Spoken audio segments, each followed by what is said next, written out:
सत्ताधारी कांग्रेस जबरन करवा रही है रद्द उम्मीदवारों के कागज। करतारपुर लांघे नूं हिंदू नहीं खुलन देना चाहते। मान ने दिते मीडिया के कई होर अहम सवालों के जवाब।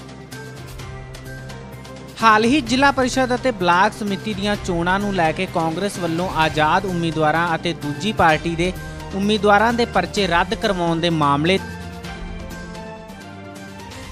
श्रोमणी अकाली दल अमृतसर के प्रधान सिमरनजीत सिंह मान ने कहा कि बड़ी शर्म वाली गल है कि चोण प्रक्रिया लोकतंत्र का हिस्सा है। उन्होंने कहा कि कांग्रेस ने अगर इन्हां चोणां च धक्केशाही की तां आगामी लोक सभा चोणां च भी कांग्रेस धक्केशाही कर सकती है। सो ये चोणां बैलेट पेपर राही होणियां चाहीदियां ने। मान ने कहा कि अगर कांग्रेस की धक्केशाही जारी रही तां सानूं मजबूरन यूनाइटेड नेशन तो एडवाइजर मंगवाने पैणगे, जो कि इंडिया लई शर्मनाक गल होवेगी। मेरा समझ है कि जे इंडिया एक जमहूरीयत पसंद मुल्क है, जमहूरीयत के विच इलैक्शनस बहुत जरूरी है। जिवें कांग्रेसियां ने इत्थों के DCs ते ADCs ते SSPs ने रल के जिहड़ियां ओपोजिशन पार्टियां सी उन्हां दे कागज रद्द करते हैं जां भरने नहीं दिते। ये एक बहुत धब्बा है जमहूरीयत के उत्ते। अगे आउण वालियां हैगियां पार्लीमेंट दीयां इलैक्शनां, जे इत्थे धक्केबाजी हुई है उत्थे भी धक्केबाजी होगी। ਇਹਦਾ मतलब है कि इंटरनेशनल पद्धर के उत्ते इंडिया की जमहूरीयत की बदनामी हो जूगी। और सानू पहले ही विश्वास है नहीं है जिहड़ियां AVM मशीनां हैगियां, असीं चाहुंदे हां कि बैलेट बॉक्स के नाल ये इलैक्शनस कराए जाण। जदों ये नहीं करा रहे तो इस तरह की धक्केशाही चल रही है तो सानू फॉरन एडवाइजर्स जां ऑबजर्वर्स UN तो मंगाने पैणगे, जिहदे नाल इंडिया का रुख बहुत गुस्से वाला होगा कि साडे च जमहूरीयत है। सिमरनजीत सिंह मान ते होर पार्टियां बाहर UN के ऑबजर्वर्स क्यों मंगा रही हैं? पर ये अज देख लो मोदी साहब, अज देख लो प्रेजिडेंट साहब, अज देख लो चीफ मिनिस्टर सारे कि तुसी जमहूरीयत दे विच इलैक्शन करा सकते हो कि नहीं, फेयर एंड फ्री। उन्होंने कहा कि संगरूर समेत कई होरना हिस्सियां च भी उम्मीदवार मैदान च उतारे गए हैं। फिरोजपुर च राणा सोढी के कहण ते ADC वल्लों उम्मीदवार के कागज रद्द करवा दिते गए, जिस कारण उत्थे काफ़ी हंगामा खड़ा हो गया सी। मान ने कहा कि राणा साहब तुसीं खेड मंत्री हो अते खेडां वल ध्यान दो, साडा पंजाब गुआंढी सूबे हरियाणे नालों पिछे हो गया है खेडां विच। इत्थे संगरूर दे विच तां सारे हैगे है ते बाकी भी हैगे है। कल परसों साडी बड़ी लड़ाई हुई है उत्थे फिरोजपुर दे विच ते वो टाइम सिर गया सीगा साडा कैंडीडेट जिला परिषद दे लई, उसनों एडिशनल डिप्टी कमिश्नर ने कागज नहीं भरन दिते, क्यों करके उहदे विच इंटरफेयर कर रहे थे जिहड़े राणा सोढी साहब हैं, जिहड़े स्पोर्ट्स के वजीर है, उन्होंने कईयां दे कागज नहीं भरन दिते।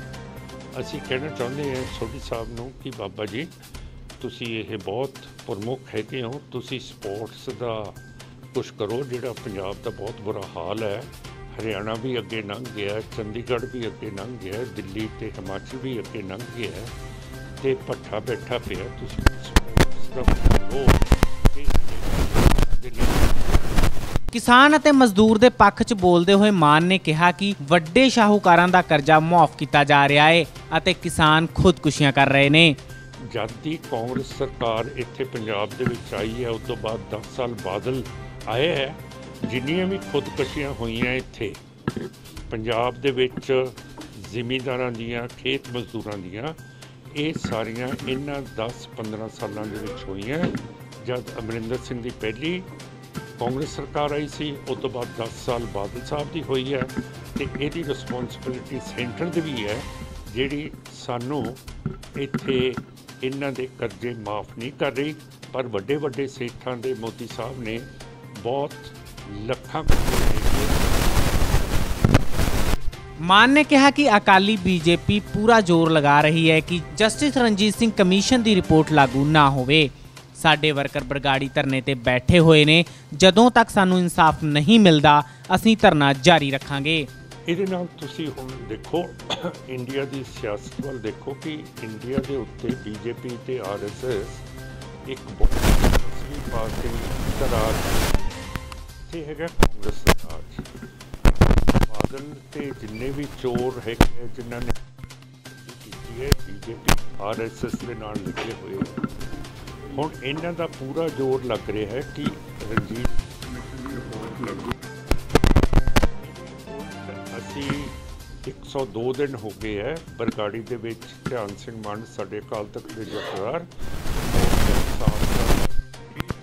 ਤਾਂ ਮੈਂ ਸਮਝੂੰਗਾ ਕਿ ਮੋਦੀ ਸਾਹਿਬ ਨੂੰ ਕਿ ਇਹ ਚੀਜ਼ ਹੱਲ ਕਰਨ। ਜੇ ਸਾਡੇ 20-25 ਸਾਲਾਂ ਦੇ ਵਿੱਚ ਦੇ ਸਿੱਖ ਜੇਲ੍ਹਾਂ ਦੇ ਵਿੱਚ ਡੱਕੇ ਹੋਏ ਹੈ, ਕੌਂਸਟੀਟਿਊਸ਼ਨ ਦੀ 161 ਧਾਰਾ ਹੈਗੀ ਹੈ ਜਿਹਦੇ ਵਿੱਚ ਚੀਫ ਮਿਨਿਸਟਰ ਤੇ ਕੈਬਨਿਟ ਦੀ ਸਲਾਹ ਦੇ ਉੱਤੇ ਗਵਰਨਰ ਸਾਰਿਆਂ ਨੂੰ ਰਿਹਾ ਵੀ ਕਰ ਸਕਦਾ ਹੈ, ਉਹਨਾਂ ਦੀ ਕੈਦ ਵੀ ਥੋੜ੍ਹੀ ਕਰ ਸਕਦਾ ਹੈ, ਹੋਰ ਵੀ ਕੁਛ ਕਰ ਸਕਦਾ ਹੈ, ਹੱਕ ਦਿੰਦੀ ਹੈ।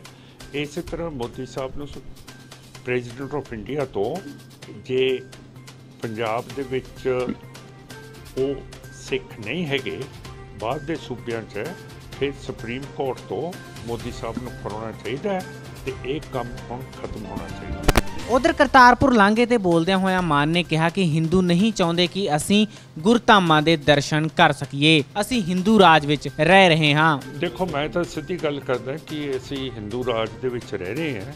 ਇਹ ਜਿਵੇਂ ਹਿੰਦੂ ਚਾਹੁਣਗੇ ਉਸ ਤਰ੍ਹਾਂ ਹੋਊਗਾ। ਸਿੱਖਾਂ ਦੀ ਕੋਈ ਦੋਸਤੀ ਹਿੰਦੂਆਂ ਨਾਲ ਜ਼ਿਆਦਾ ਰਹੀ ਨਹੀਂ ਹੈ ਤੇ ਕਰਤਾਰਪੁਰ ਸਾਹਿਬ ਦਾ ਵੀ ਮਸਲਾ ਉਹੀ ਹੈ ਕਿ ਹਿੰਦੂ ਨਹੀਂ ਚਾਹੁੰਦੇ ਕਿ ਕਰਤਾਰਪੁਰ ਸਾਹਿਬ ਦਾ ਜਿਹੜਾ ਲੰਘ ਹੈ ਉਹ ਖੁੱਲ੍ਹੇ ਤੇ ਇਹ ਸਾਰਾ ਕੁਝ ਹਿੰਦੂ ਸਿਆਸਤ ਦੇ ਕੋਲੇ ਹੈ। ਜਿਵੇਂ ਹੁਣ ਭਗਵਤ ਜੀ ਸ਼ਿਕਾਗੋ ਦੇ ਵਿੱਚ ਜਾ ਕੇ ਮਿਲੇ ਹੈ ਕਿ ਹਿੰਦੂਆਂ ਨੂੰ ਇਕੱਠੇ ਹੋ ਜਾਣਾ ਚਾਹੀਦਾ ਹੈ, ਤਾਂ ਮੇਰਾ ਮਤਲਬ ਹੋਰ ਸਖਤ ਹਿੰਦੂਤਵ ਦਾ ਨਾਟਸੀ ਰੂਲ ਇੱਥੇ ਆ ਰਿਹਾ ਹੈ ਨਾ। ਫਿਰ ਬਾਦਲ ਸਾਹਿਬ ਵੀ ਸਿੱਖ ਨੇ। ਦੇਖੋ, ਅਸੀਂ ਜੇ ਮੈਂ ਵੀ ਚੀਫ ਮਿਨਿਸਟਰ ਬਣ ਜਾਵਾਂ, ਮੈਂ ਹਿੰਦੂਤਵ ਦੇ ਰਾਜ ਥੱਲੇ ਹੀ ਹੋਊਂਗਾ, ਕਦੇ ਮੈਂ ਚੀਫ ਮਿਨਿਸਟਰ ਨਹੀਂ ਬਣਿਆ। ਤੁਹਾਨੂੰ ਪਤਾ, ਹੋਣ ਮੁਸਲਮਾਨ ਹੋਣ ਕੁਛ ਵੀ ਹੋਣ, ਉਹਨਾਂ ਨੂੰ ਹਕੂਮਤ ਦੇ ਨਾਲ ਚੱਲਣਾ ਪੈਂਦਾ।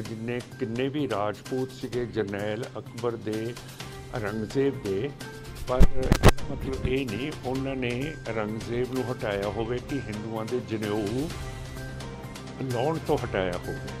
ਸਮਝ ਗਏ ਨਾ? ਇਹ ਦਲਾਲ ਹੁੰਦੇ ਹੈ ਜਿਹੜੇ ਦੂਜੀ ਕੌਮ ਦੇ ਅਫਸਰ ਤੇ ਨੁਮਾਇੰਦੀਆਂ ਲੈਂਦੇ ਆ। ਚੱਕਦੇ ਟੀਵੀ ਨਾਲ ਜੁੜੇ ਰਹਿਣ ਲਈ ਸਾਡਾ ਚੈਨਲ ਸਬਸਕ੍ਰਾਈਬ ਕਰੋ। ਵੀਡੀਓ ਸਭ ਤੋਂ ਪਹਿਲਾਂ ਦੇਖਣ ਲਈ ਬੈਲ ਆਈਕਨ ਤੇ ਕਲਿੱਕ ਕਰਨਾ ਨਾ ਭੁੱਲਿਓ।